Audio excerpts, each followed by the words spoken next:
Nuo 2004 metų Lietuva yra ES narė. Tai suteikia daugybę galimybių kiekvienam iš mūsų, tačiau ne visi apie jas žinome. Ypatingai ES rūpinasi savo jaunimu, taigi jaunuoli, ar žinai, ką gali nuveikti Europoje? Projektas Tavo pirmas EURES darbas skirtas padėti Europos jaunimui rasti darbą kitose Europos šalyse.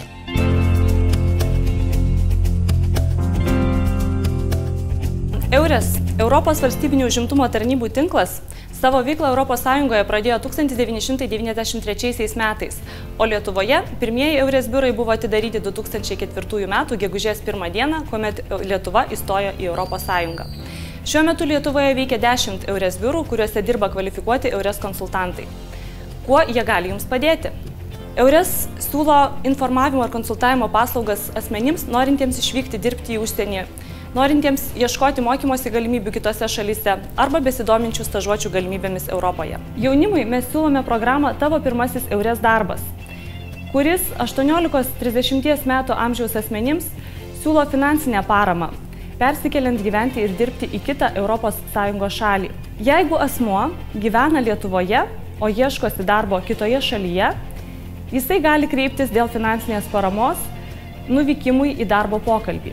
Taip pat, jeigu asmuo gauna darbo pasiūlymą ilgesniam negu 6 mėnesių laikotarpį kitoje ES valstybėje, jisai gali gauti finansinę paramą persikėlimo išlaidoms padengti.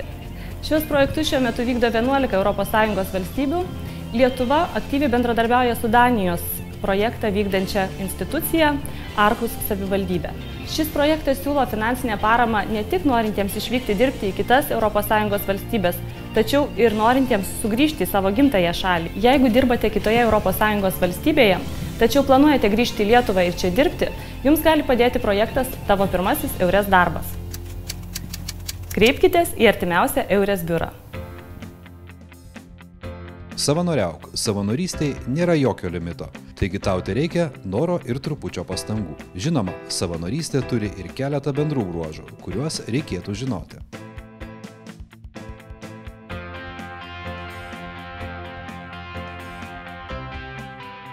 Pati savanorišką veiklą atradau visai neseniai, prisijungusi prie jaunimo organizacijų, ir pirmoji mano savanoriška veikla buvo jaunimo projektas susijęs su internetinė televizija. Viskas tęsiasi apie metus, o vėliau viename internetinėme puslapyje atradau antraštę, jog fotografuoja, rašai, filmuoja, prisijunk prie mūsų. Ir tai buvo Eurodesk Lietuva ir veiklaus jaunimo programos kvietimas prisijungti prie jaunų žurnalistų tinklo Žinau viską. Ir taip tapau jaunąja žurnaliste ir šiai dienai jau 3 metus esu jaunoji žurnalistė, kuri rašo straipsnius, ima interviu, dalyvauja aktyviai įvairiuose renginiuose. Ir tai padarė įtaką mano sprendimui tapti Eurodesk Lietuva regioninę atstovę arba savanorė savo mieste, gimtajame mieste Utenoje. Ir šiuo metu jau dirbu 1,5 metų su Europos temomis, tai yra mobilumas ir konkrečiai savanoriška veikla. Ir Utenoje mūsų Eurodesk Lietuva atstovybėje dažnai užsakau jaunuoliai ir klausiu įvairių klausimų susijusių su savanoriška veikla. Dažniausiai klausimai yra labai paprasti: noriu tapti savanoriu, kągi man daryti, arba noriu išvykti į užsienį ir kiekgi man tai kainuos, kągi galėčiau veikti. Ir dažniausiai atsakymas būna apie Europos savanorių tarnybą ir kuogi ji tokia patraukli, ogi jog dengia netgi 90% visų išlaidų, o tai reiškia, kad savanoriai tai reikia pasidengti 10% kelionės išlaidų, o savanoris gali užsiimti įvairią veiklą, nuo aplinkosaugos iki straipsnių rašymo ar jaunimo politikos, bet kurioje Europos valstybėje. Paprastai savanoris Lietuvoje turi atrasti siunčiančią organizaciją, kuri padeda jam kontaktuoti su užsienyje esančia kita organizacija.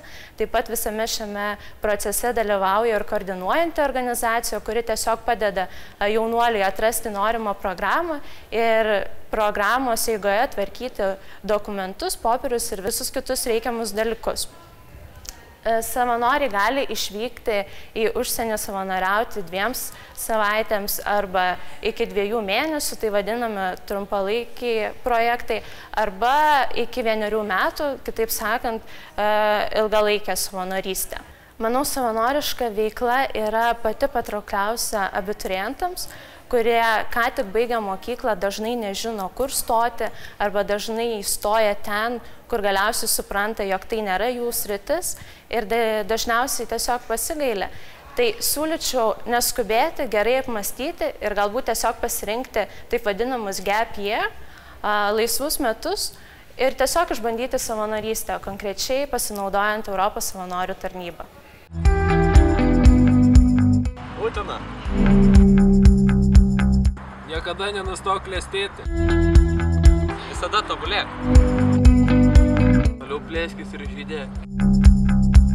Svarbiausia, išlink laimingiausių miestų. Prie savanoriškos veiklos prisijungiau vos vasario mėnesį, įstodama į Utenos visuomeninių jaunimo organizacijų sąjungą Apskritasis stalas.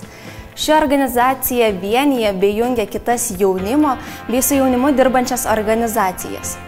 Nors Utenoje gyvena vos šiek tiek daugiau nei 10 000 jaunuolių, turime 19 organizacijų. Organizacijos veikia išties skirtingose srityse, jos vienija moksleivius ar studentus, turime sporto bei meno sričių organizacijų.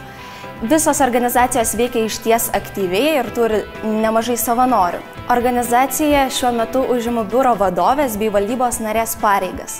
Didžiausia visuomenės dėmesio susilaukęs projektas, kurį gyvendame šiais metais, tai yra X karta.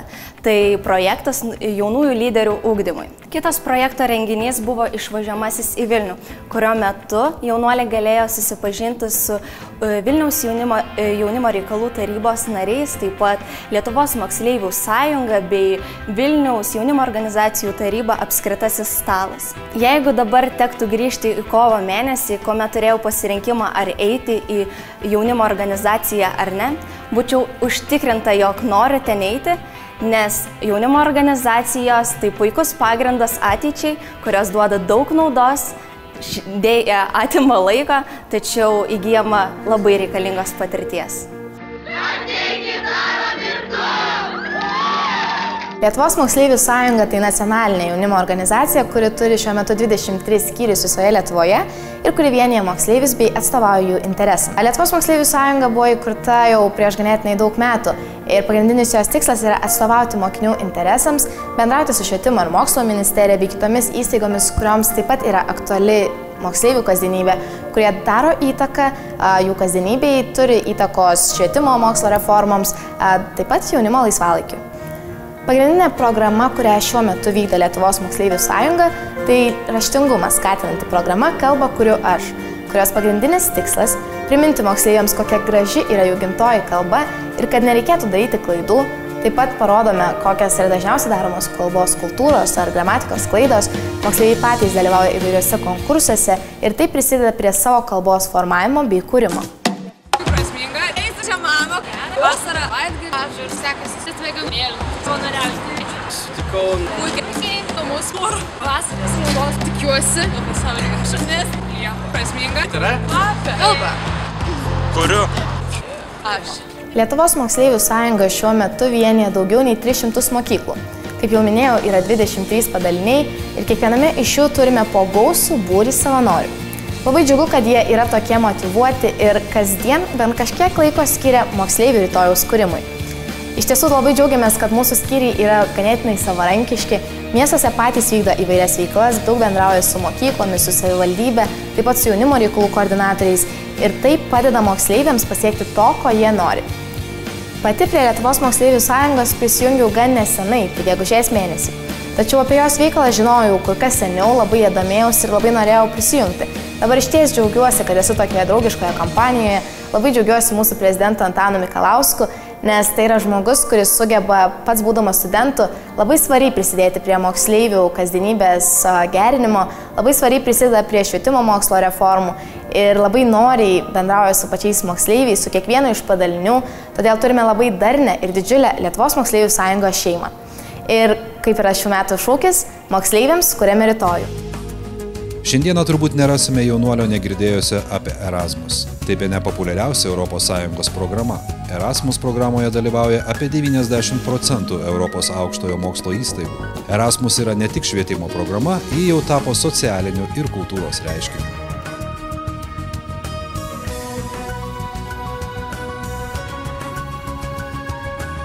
Lietuvos aukštosios mokyklos prie Erasmus mobilumo programos prisijungė 1998 metais. Erasmus mobilumo programa yra skirta studentams, kurie nori susipažinti su kitų šalių kultūra, kurie nori susipažinti su naujais žmonėmis bei pasinaudoti galimybę studijuoti pačiuose geriausiuose ES bei Turkijos universitetuose. Ši programa buvo pavadinta žymaus viduramžių mokslininko keliaujančio dėstytojo Erasmus Rotterdamiečio vardu. Utenos kolegijos studentai turi galimybę pasirinkti vieną iš 50 užsienio aukštųjų mokyklų, su kuriomis Utenos kolegija yra pasirašiusi Erasmus bendradarbiavimo sutartis. Kiekvienais metais organizuojama Erasmus diena Utenos kolegijoje suteikia galimybę ne tik kolegijos studentams, bet ir Utenos miesto bendrojo lavinimo mokyklų mokiniams susipažinti ne tik su Utenos kolegijos realizuojamomis studijų programomis, bet susipažinti ir su tomis partnerinėmis institucijomis ES ar Turkijoje. Tradiciškai kiekvienais metais mes sulaukime studentų iš Turkijos Akdeniso universiteto, iš Latvijos Rezeknės aukštosios mokyklos, su kuriomis yra užsimezgę labai gražūs bendradarbiavimo ryšiai. Bendros sąlygos yra tokios. Studentas gali išvykti studijuoti laikotarpiu netrumpesniam nei 3 mėnesiai, bet neilgesniam negu 12 mėnesių. Su institucijomis, su kuriomis mes senai bendradarbiaujame vykdydami Erasmus mainų programą, yra rengiami nauji projektai.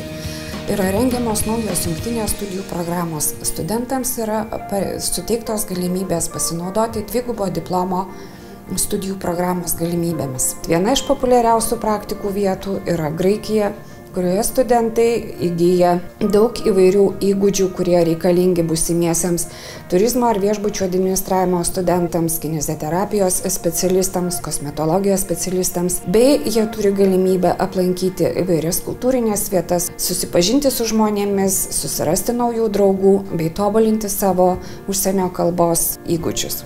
Tie studentai, kurie nepasinaudoja galimybę išvykti studijuoti ar atlikti praktikos užsienyje, taip pat turi galimybę dalyvauti Erasmus mobilumo programoje kitokiais būdais. Mes kiekvienais metais sulaukiame gausaus būrio užsienio aukštųjų mokyklų dėstytojų, kurie skaito paskaitas, pažindina su šalimi, supažindina su universitetu, kuriame jie dirba. Taip pat pristato įvairius mokymo metodus, įtraukia studentus į įvairias veiklas. Naujai Erasmus Plus programai, kuri vyks iki 2020 metų, ES skyrė daugiau kaip 19 milijardų eurų ir siekia įtraukti daugiau kaip 5 milijonus dalyvių iš ES bei kaimininių šalių. Taigi, kaip matai, galimybių daug, tik spėk jomis pasinaudoti, o jei reikia daugiau informacijos, jie gali gauti užsukęs į Europe Direct informacijos centrą. Kontaktai Utenos Antano ir Motiejaus Miškinių viešoji biblioteka Maironio gatvėje numeris 12 arba internete europedirectutena.lt.